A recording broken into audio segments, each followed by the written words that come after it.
Hello and welcome to Nightlight's Orientation to International Adoption. Once you view this video, a follow-up telephone call will be scheduled with your program coordinator to allow us to get to know you better and to answer any questions you may have concerning the material presented in this webinar. When you received the orientation email, you probably noticed it had many links to additional information.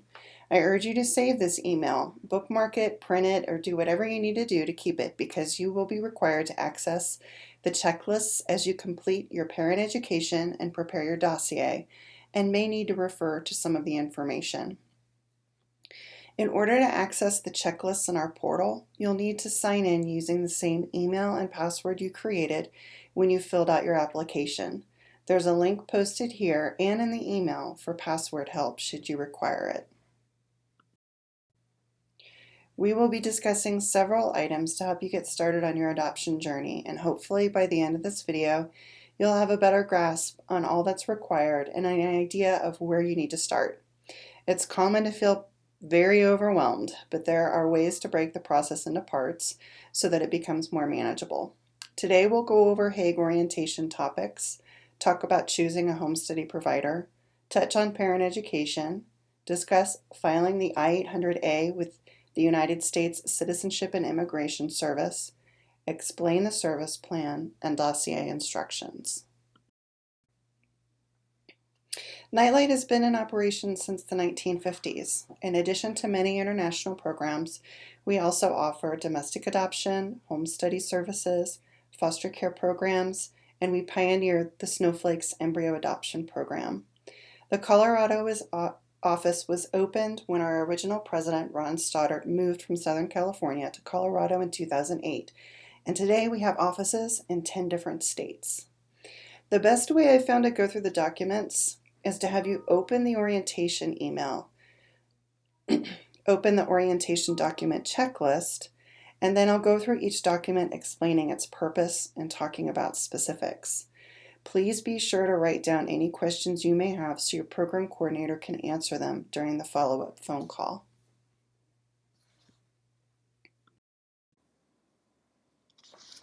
The first document I want you to open is the Hague Orientation Topics. It's important that you read this document thoroughly, but I'm going to hit some of the highlights. Anyone who's adopting internationally must have an approved home study, apply to receive pre-approval to adopt from the U.S. States Citizenship and Immigration Services, or USCIS, and prepare a set of documents called a dossier, which will be submitted to Mexico for approval. Different countries require different documents, so that's why the dossier instructions are specific to Mexico.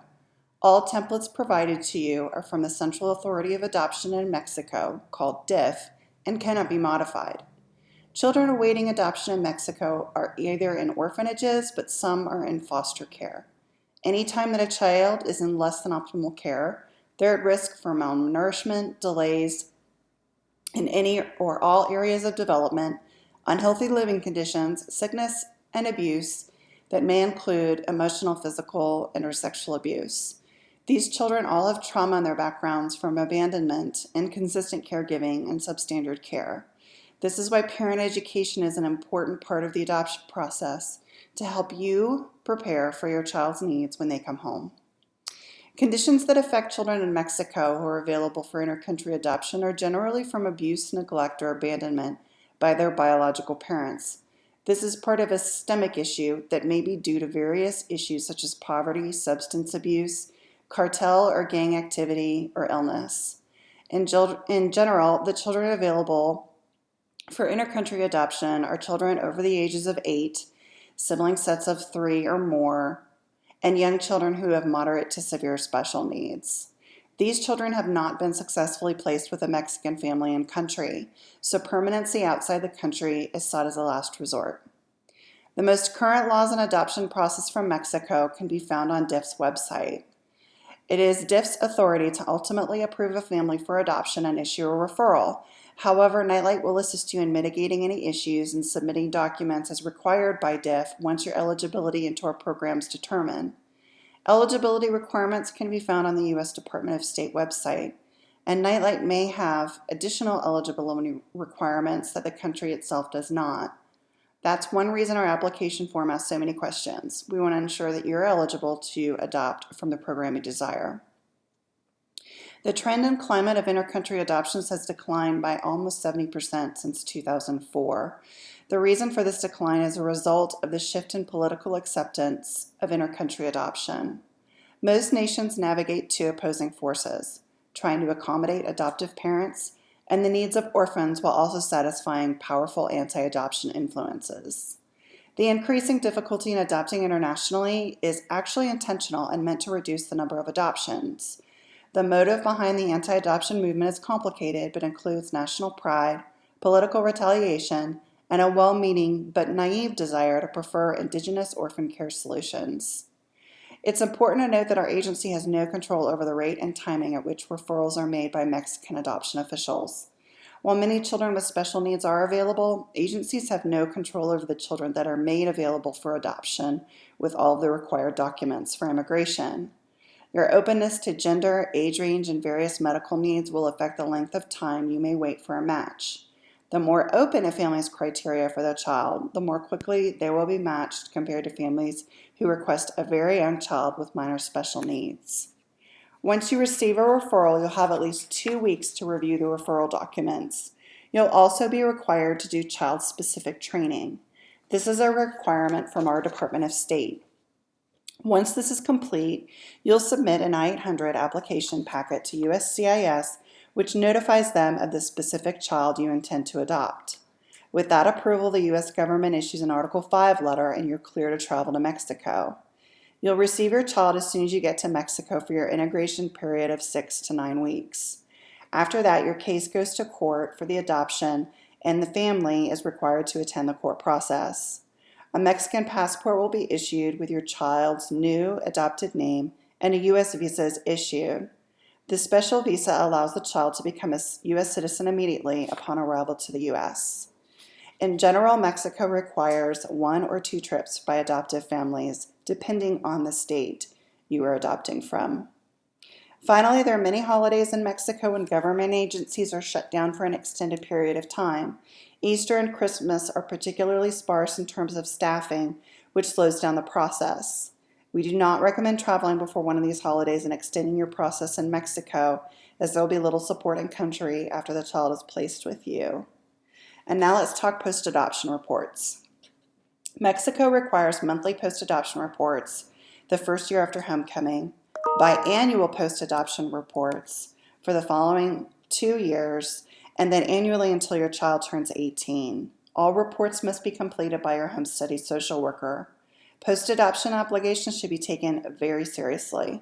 Our agency is held personally responsible for the supervision of your placement. It's very important that you comply with reporting, as adoption programs are placed in jeopardy when families do not fulfill their obligation. Failure to complete post-adoption reporting puts our program at risk and may prohibit future families from adopting orphan children. Please take note that we have very strongly worded language regarding post-adoption obligations in the agreements you've signed for our agency, which allows us to take you to court for noncompliance. While we haven't had to file a court case, we have had to send letters reminding families of their promise. It's also important to note that the U.S. Department of State enforces post-adoption compliance. Failure to comply will also affect any plans you have to adopt in the future.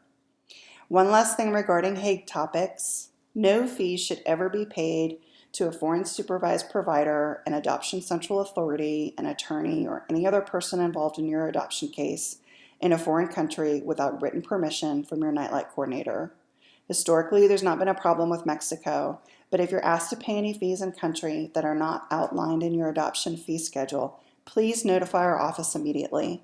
Bribes are strictly prohibited and will be reported to the U.S. Department of State. I've gone over most everything in this document. If you've thoroughly read it and understand it, you can sign it electronically, date, and submit. Of course, if you have any questions about the content, be sure to ask those during the telephone follow-up. Next, we'll talk about choosing a home study provider. Nightlight is your placing agency for your adoption. If you live in a state where we have an office, we'll also be your home study agency. If you live outside of our service area states, you must choose a home study provider. and it's imperative that your home study agency is Hague accredited. If you live in a state served by Nightlight, you will soon be contacted by that office to begin the home study process. If you do not, please ask your program coordinator for the home study agencies we recommend. Finally, once your application has been accepted by the home study provider agency, please complete and upload the home study provider information sheet in the International Orientation Checklist. It's very important that you return this before you begin the home study process. The first reason is because Nightlight must have an exempt provider agreement in place with the agency prior to you beginning the home study, which we will take care of. And secondly, we will ensure the home study provider is Hague accredited as required. This is very important. If you begin the home study process prior to providing Nightlight with your home study provider information, you may have to choose a different provider, which could result in losing money you paid to the previous home study provider. Once your home study is completed, which can take anywhere from 2 to 4 months, depending on how quickly you and your social worker are able to obtain documentation, you'll be ready to file Form I-800A. This is the application for determination of suitability to adopt a child from a convention country with USCIS. We can assist you with filling out the form and require you to email the completed form to us for review before shipping it to USCIS. The I-800A form is a notification to USCIS that you plan to adopt from a specific country. In addition, the home study sent with the application also states your child preference. For example, number of children, age, gender, and special needs you're open to. The child preference will also be stated on your I-800A approval. The child you refer to must match the child you're approved for, or the child will not be permitted to immigrate. When you received the orientation email and opened the portal, you had access to an orientation document checklist, as well as a separate checklist for international parent education documents. A link was provided to a webinar explaining Nightlight's parent education requirements. If you've not yet watched this, you must do so that your parent education will not be delayed.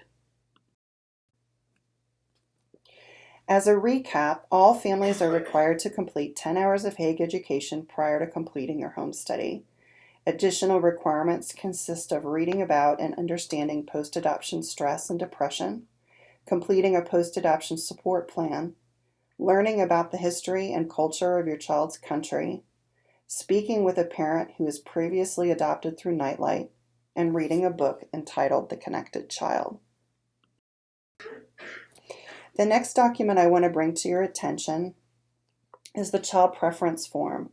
This is a document that's used to identify your preferences for a child, such as gender, age range, and medical needs. It's important to understand that this document may be updated throughout the process to adjust your preferences as you continue being educated about adoption, talking to others who have adopted children with specific needs, and meeting with medical professionals to determine what you feel you can handle.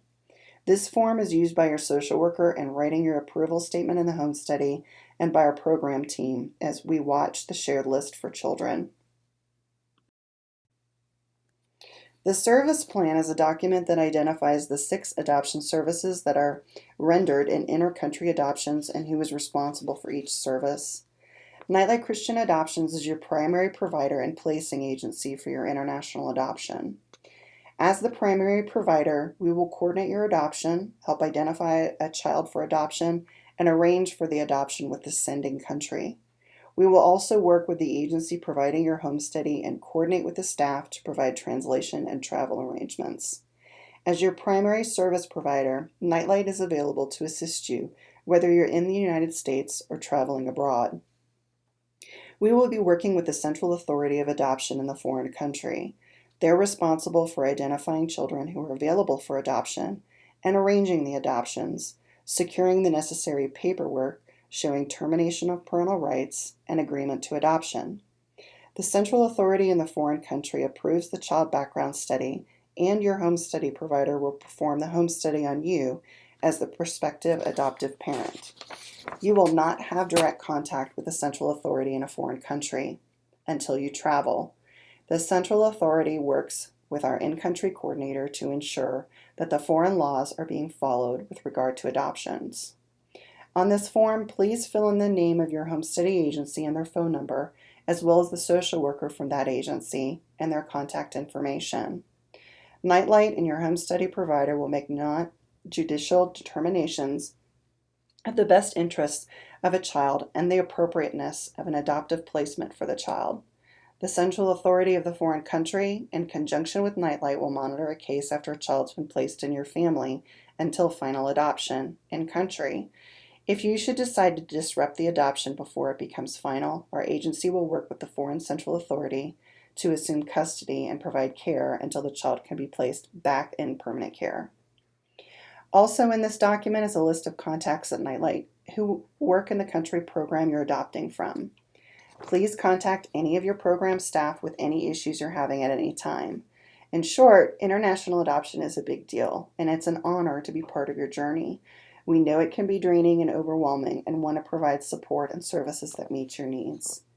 Your adoption will be finalized while you're in country, and when you return home, you will be expected to continue to work with your home study provider to complete post-adoption reports. Your home study provider will visit you at specified times following the adoption to provide consultation on adjustment, help you identify or problem solve any issues that have arisen, and write a report to send along with photos of your child to Nightlight, who will forward them to the foreign country.